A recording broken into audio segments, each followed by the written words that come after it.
Hey, good evening. Thank you for joining us on the Scabbard tonight. The question of the night is: will the real Buffalo Sabres please stand up? Um, this season has given us such whiplash. Whether it's consistent. I've said it before. Consistently inconsistent in that the Sabres will win a game, lose a game, win a couple games in a row, lose three in a row. Um, then what happens this weekend where they just drop an absolute egg in New Jersey, losing 7-2, and then come back and play the best team in the NHL, at least by points at that point, uh, and beat them 5-1, and really never gave the Rangers a chance in that game. Um, One of the better games, although statistically it wasn't one of the better games that they played this season, but the one statistic that they did do, and we'll do that as stat of the night here in a moment, is that they outshot the Rangers pretty significantly. Um, they played the game pretty much on the front foot. So tonight, as always, if you have any questions or comments, please feel free to reach them, put them in the chat. I'm happy to discuss them during the show. Um, Love to get the feedback from the audience. I really appreciate it. Um, we'll go ahead and turn on the chat. So if you got any questions or anything, just drop them in there. But yeah, stat of the night: Sabers outshot the Rangers 39-26. Now they got just trucked in the faceoff circle. It was like 72% for the Rangers. It was like one of the worst performances of the season for the Sabres was in the faceoff circle. Um, what they were able to do was show that by playing on the front foot all the game, um, they could mitigate some of that by being puck hogs and puck hounds. They were able to mitigate some of the those losses on the faceoffs, and the Rangers were just never able to set up in the offensive zone. The only time they did, they ended up getting a goal from Mika Zibanejad on the power play. Other than that, it really was just a bad night for the Rangers, and yeah, teams have that. I mean, the Sabres had one just 2 nights prior, so um, but yeah, it was a great response to the New Jersey Devils game. It's what you would expect from a team that laid an egg the night before, the 2 nights before. Um, Being on the front foot from puck drop, being ready to play. It was everything. Hey, Jasper, how you doing, sir? Thank you for joining us tonight. It was everything that we really hoped that they would do in pretty much every game this season: is play on the front foot, start at puck drop, be puck hogs, be puck hounds. Don't give your opponent any time and space. Be suffocating, and they were that.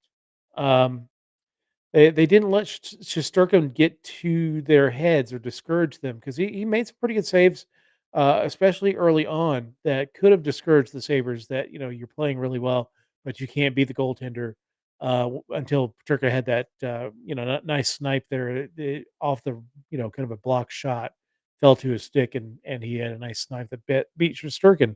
Um, Really, a team that's kind of fragile in their mind frame that if you're shooting for a while and you're not getting anything past Shesterkin, you might get discouraged because Shesterkin is a great goaltender. Um, that they beat him 5 times. I had a friend who's an Islanders fan who sent me the gif of Igor Shesterkin coming off the ice. Now, remember, Buffalo was up 4-1. They score with 6 seconds left. Um, I'm pretty sure that Igor Shesterkin was pretty much reacting to the fact that they were really going after a sixth or fifth goal that night. Um, Slammed his stick on the glass as he went off the ice, left his stick there, just walked, stormed into the dressing room. Um, so it was good to actually get into his head and have a player frustrated at our pace of play in that game. Lots has happened since we last had a show. Two big pieces of it. Well, actually three. So from a Sabres perspective, Uri Kulik and Devin Levi were sent down to Rochester. I really didn't see enough of Kulik to really, say did he look good or look comfortable there. He skated for about 13 or 14 minutes against the Devils, and of course that game was such a travesty that I wasn't going to measure anybody's first game off of that. Was scratched. again, we went with 11-7 that I'm not a fan of. I can't complain too much because the results were there. I just don't want to see them think that this is a good long-term strategy. Um, they just I don't know if they have a problem telling one of those defensemen that they need to sit out the night, but yeah, we went 11-7, bringing in Yoki Haru to play on the back end, sitting down Kulig. The lines look good. I think they're getting used to the idea of 11-7. So maybe this is kind of a long-term strategy for them. It's just not had a ton of great success outside of the Toronto game and this New York Rangers game. The results really have been kind of poor when it comes to an 11-7 night. Um, but yeah, they didn't let that goal against in the third period, which made it 2-1 at that point get them down, which was really good. I was pretty happy with that because, um, in that, I can't call it defenseman.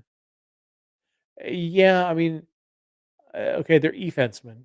I guess you could at least from that New Jersey game, they played really well as a group on Monday night against the Rangers. So, um, not going to rag on them too hard. I did enough of that on Monday night. They were just awful, on Saturday, so, um, but yeah, there have been times this year when a team scores a goal, they may have a two-goal lead, the team scores a goal, gets within 1, and they really tighten up, and I think they use that opportunity to actually get on the front foot after that power play was over, and really force the issue, and ended up getting, uh, Tuck getting goal, Middlestat getting a goal, and then Okposo getting the goal. Yeah, the Rangers are in an interesting spot, Jasper. I think I really was high on the Rangers last season. I thought that they were my Stanley Cup favorite last year because of the firepower they have on that team, and guys they brought in. This is before they brought in Patrick Kane. We'll get to that in a moment, and Vladimir Tarasenko.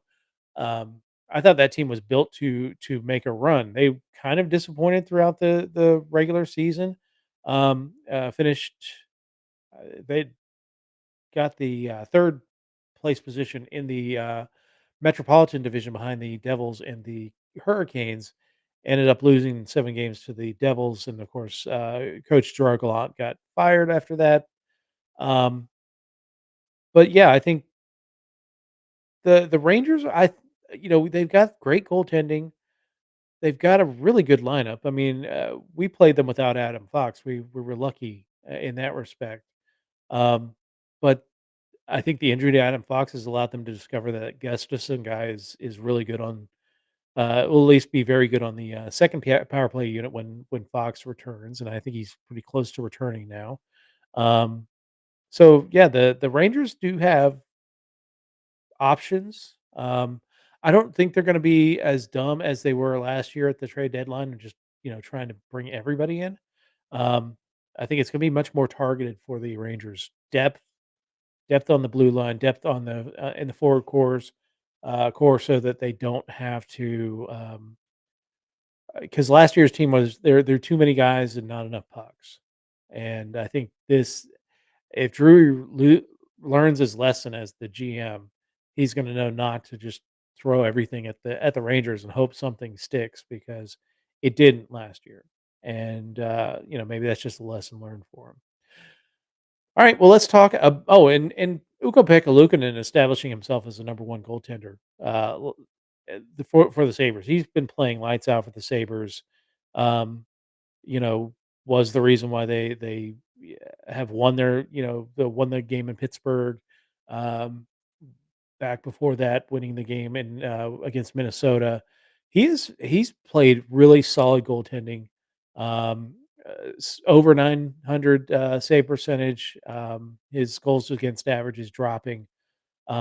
He's being the guy that we thought that he was when we drafted him. Like he's starting to take the reins and, he's a 25-year-old guy. This is kind of when goalies start to mature and it can even mature a little bit later. But, we talk about Devin Levi going down, and I think it was long overdue that we did send down Devin Levi. Um, He didn't have a really strong training camp. He didn't really wow us in any of his starts this season. I mean, there was a couple of times that he made some stellar saves, but I think teams were starting to learn to use his aggression against him. He was coming out on shots too far, like the Carolina game when he got beat in overtime. He came out too far, and then he cheated to the pass. And when the guy that was coming down on him is the leading goal scorer of the team, you don't do that. Or I'm sorry, that was the Washington game. He cheated to the side to take the pass when Dylan Strom is the leading scorer of the team, and he beat some short side. So there were some things in Levi's game that he needs to work on, and the only way he can work on it is by being a full time kind of a number one goaltender, which is the opportunity he's going to have in Rochester to be able to get that time in the net to be able to work on those things and work with Sabres goalie coaches to better his game. Even he spends the rest of the season in the minors, it's not an indictment on him. I mean, he's a 21-year-old guy. Like there's no shame in playing a season in the minors. Um, ask Kulik and Roseanne. They have each played a full season despite being, and Divian Levi was a seventh round draft pick. This guy is those guys were first round draft picks, spending full years in the AHL. I think a lot of people said, well, perhaps they should have sent him to the AHL um, when they signed him. He was on such a heater when he came over from the NCAA that I don't mind that they gave him a taste, but I think the correct call would have been to put him in the minors at the beginning of the season, let Comrie and Ukko-Pekka Luukkonen battle it out, and we're seeing Ukko-Pekka Luukkonen take the reins, and that's great. That's only good for the Buffalo Sabres if we if allowing Ukko-Pekka Luukkonen to take the reins, it's much that's better for the Sabres long term. Allows us to develop Devin Levi down in the minor leagues where mistakes aren't fatal to your season. So, yeah, I'm not uh, not disappointed by that move, but I am I don't like the Kulik call. I would like to have seen him get another game, but I think injuries and you're it's a pain in the ass to find my channel. It's Papa Duke. It's like all my channels are Papa Duke. So that's but I mean I am a pain in the ass. So the kid, no, I did not see the Flyers sign for Tuesday's game. Did they bring up a emergency backup? It never comes up. I mean, for guys at your age, that happens, man. I don't know. Love you, John.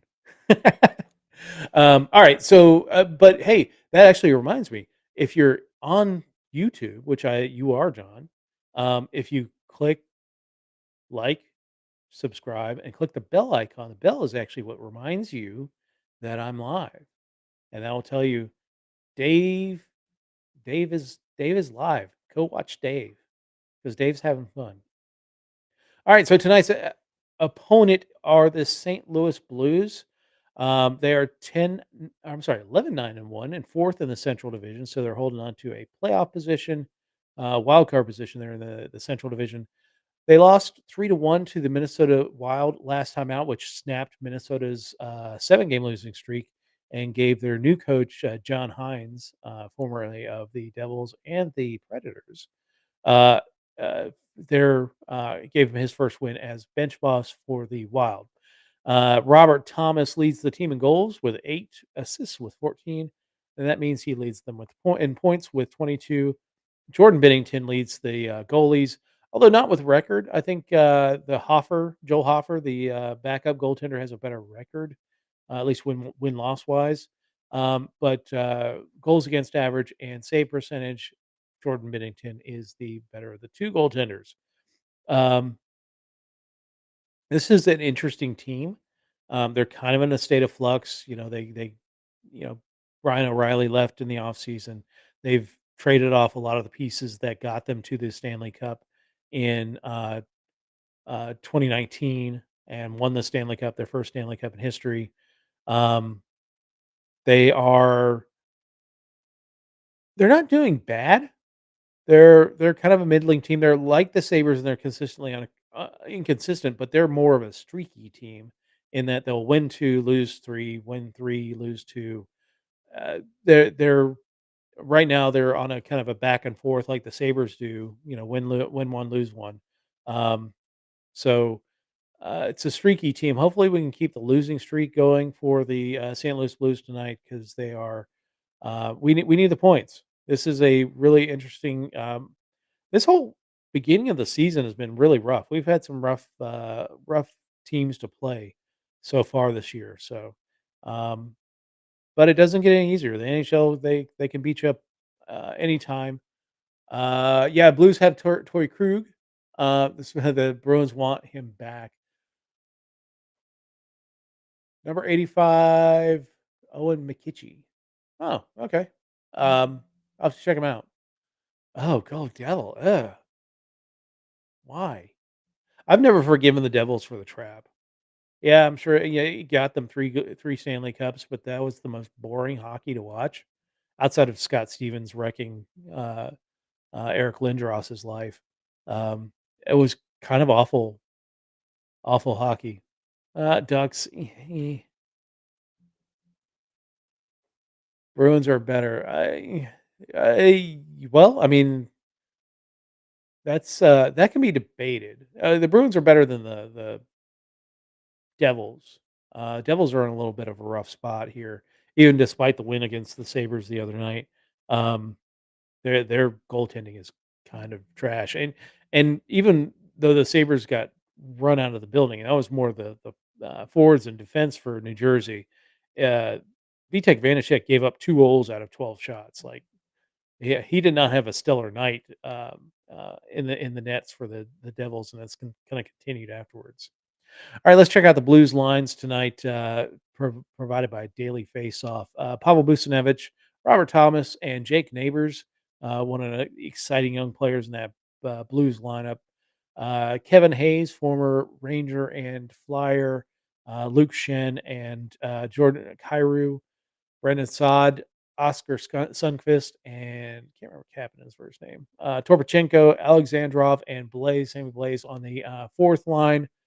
For the defense for the St. Louis Blues, it's Nick Leddy and Colton Parayko on the first pairing, Torrey Krug and Justin Falk on the second pairing, Marco Scandella, former Sabre Alert, and Tucker on the third pairing. Tucker's a new guy. I'm not really familiar with him, and I haven't had a chance to watch St. Louis yet this season, so it'll be my first chance of getting to watch the Blues. I used to live in St. Louis for a year. Their arena is really cool. I liked, at the time they called it the Kiel Center. It was the old Kiel Opera House. Um, but yeah, it's a really cool arena. Blues goalie, Jordan Minnington and Jake Hoffer, or Joel Hoffer, I'm sorry. The hit and miss with Binnington. Binnington is kind of a wild card, um, both as a goalie and a human being. So we'll talk about that later. Blue scratches. We don't have any reported yet. I don't know that they've got any room on their roster to send anybody up or down or keep them out of the lineup. So Sabres projected lines tonight. We've got Skinner, Middlestat, and Tuck on the first line. That's holdover from the last few games. Benson, Cousins, Paterka, Roseanne, Jost, and Olafson, and Greenway drawing back into the lineup with Krebs and Okposo taking Zemgus Gergenson's spot. I think that's a good fit there. Um, but good to have Jordan Greenway back, even though it meant that Yuri Kulik had to go down. The defense pairings. We might see Yoki Haru, and we might see another 11-7 night. I don't know, but the way that they skated out today, Yoki Haru was with, or the yesterday, Yoki Haru was with Bryson, who's been a scratch. So if they go 11-6, it's going to be Samuelson and Darlene, Power and Ryan Johnson, Clifton and Eric Johnson on that third pairing. Getting the start tonight, no surprise there. Ukko-Pekka Luukkonen with Comrie backing up. We are now a 2 goalie team. Thank you, Lord. Um, Again, none of the wanting Devin Levi to go to the minors is an indictment on Devin Levi. I think he's going to be a tremendous goaltender.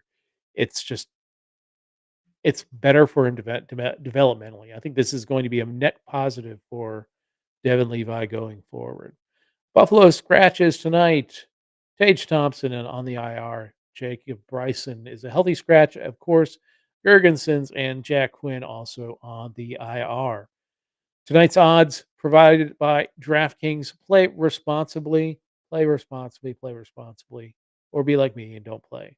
The Buffalo Sabres are getting a goal and a half for being the road team, so road dog, meaning if you bet Buffalo, uh, the St. Louis Blues would have to win by 2 for them for you to lose that bet.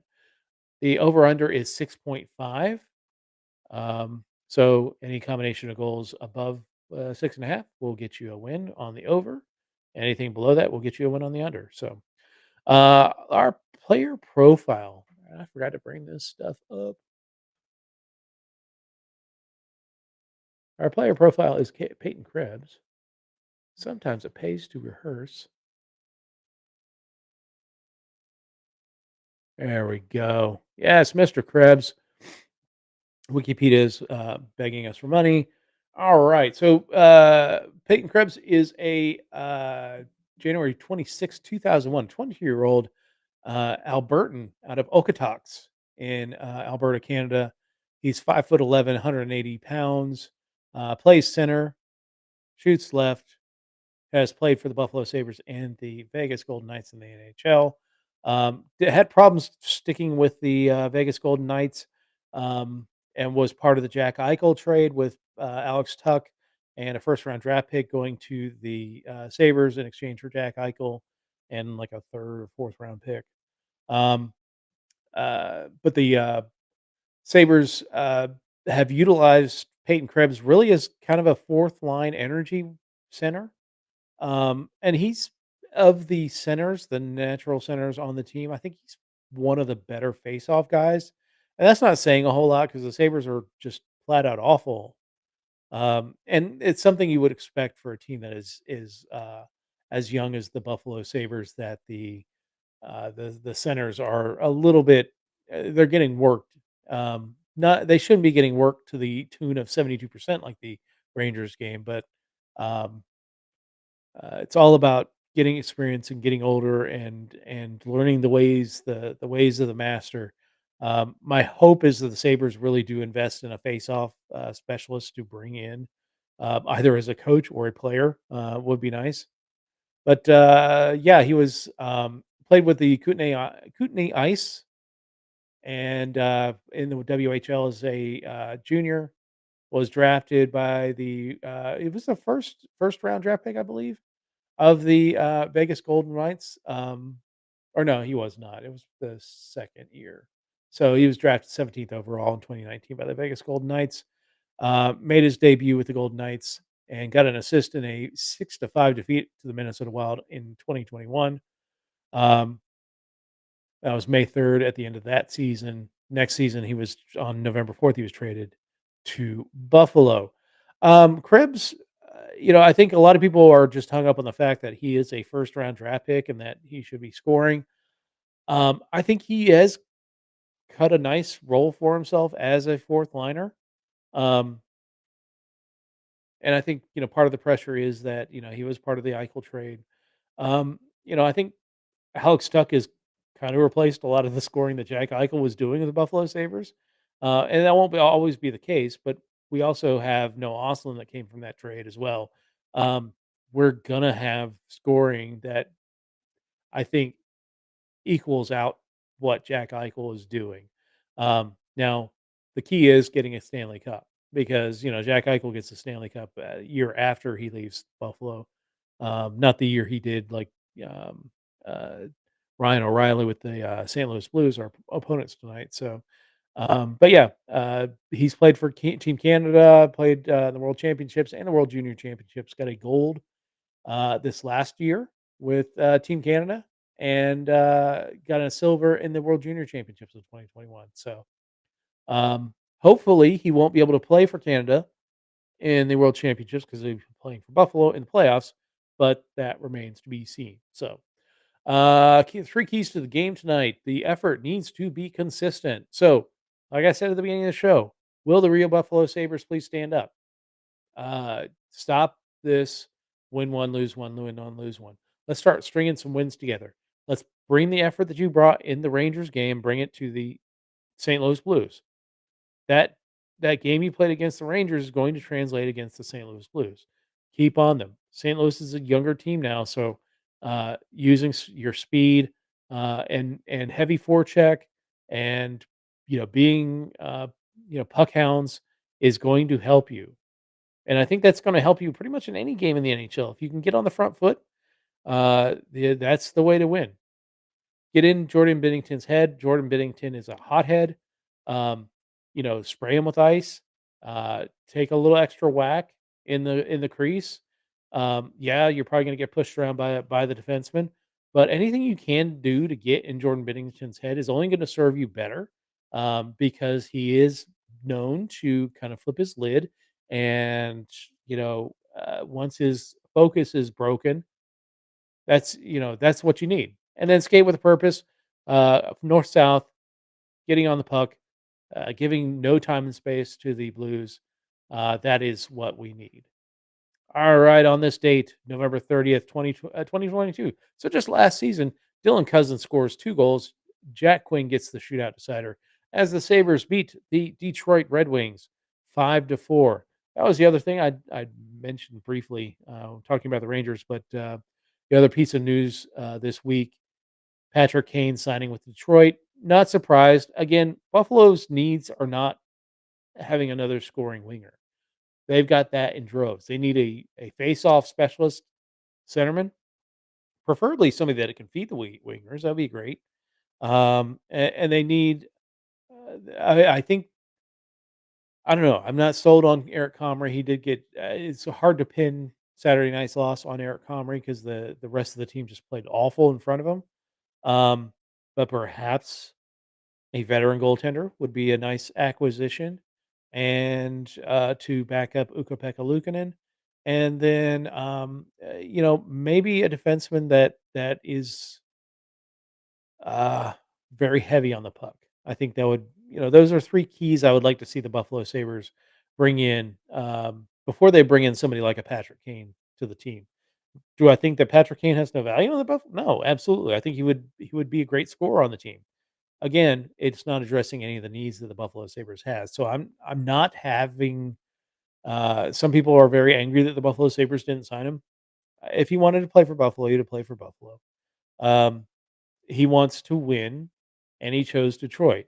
And we get a chance next week to tell him that he made a mistake, and and we can beat up on the Detroit Red Wings next week. Now Detroit's ahead of us in the standings, so they need to bring their A game. But I will point out that last season Buffalo was undefeated against Detroit, even though I think 3 of the games went to overtime. They did get all 8 points out of the Detroit Red Wings. So let's do our farm report. No real change for the Rochester Americans. They have not played since our last episode on Monday. They play Belleville on Friday, the Ottawa Senators' top farm club. Um, but yeah, still second in the AHL North and coming off a loss. And for the Jacksonville Icemen, the Icemen are 8-6-2. They're trending in the right direction. They're going up to third in the Eastern Conference South Division of the ECHL. They trounced Orlando Wednesday night 7-2, which is Tampa Bay's top farm or ECHL farm club. And then Orlando is back in town on Friday night. Now, it is really quirky the way that they do the schedules in the ECHL because it feels like Jacksonville has been home for about a month now. Like there was like one jaunt to South Carolina and one jaunt to play Atlanta, but pretty much all their games have been in Jacksonville. So I'm expecting them to be road warriors at some point this season, unless all these teams just want to go to Jacksonville and Orlando. I don't know. A week ahead, Saturday is our next game against the Carolina Hurricanes before we return home for our first home game since the Pittsburgh win against the Nashville Predators. That'll be an interesting game. I'll have to see if Nashville's playing that night. Um, First game back from a road trip generally is never good. but the Sabres need to kind of buck that trend because they need to start stacking points. They're sixth in the division right now, which is not horrible.